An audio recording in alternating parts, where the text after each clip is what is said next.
मुल्क की पहली विफाकी आईनी अदालत के चीफ जस्टिस अमीनुद्दीन ने हलफ उठा लिया। पहले मरहले में 6 में से 3 जजिस की भी हलफ बर्दारी। आईनी अदालत इस्लामाबाद हाई कोर्ट में कायम। जस्टिस अमीनुद्दीन रूम नंबर 1 में बैठेंगे। मोहम्मद हफीजुल्लाह रजिस्ट्रार मुकर्रर। तहरीक तहफ़्फ़ुज़ आईन पाकिस्तान का 27वीं तरमीम के खिलाफ आइंदा जुमे को यौम सियाह मनाने का ऐलान। पीर को अरकान असम्बली एहतजाजी वॉकआउट करेंगे।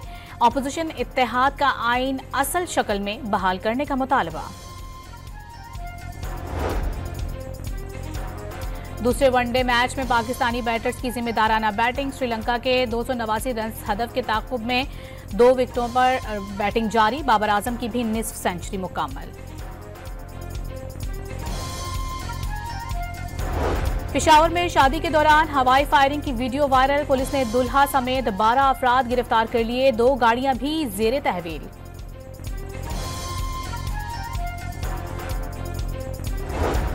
लाहौर के इलाके मांगा मंडी से 2 तालिबात स्कूल से वापसी पर मुबैना तौर पर अगवा कर ली गईं। पुलिस 24 घंटे बाद भी बच्चियों को बाजियाब ना करवा सकी।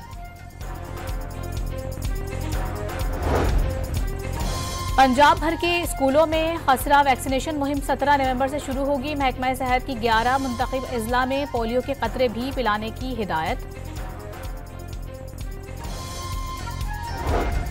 और खलाई जहाज पत्थर टकराने से हादसे का शिकार चीनी खलाईबाजों की बाहिफाजत वापसी। खला में पत्थर टकराने से 6 माह का मिशन 9 दिन ताखीर का शिकार हुआ।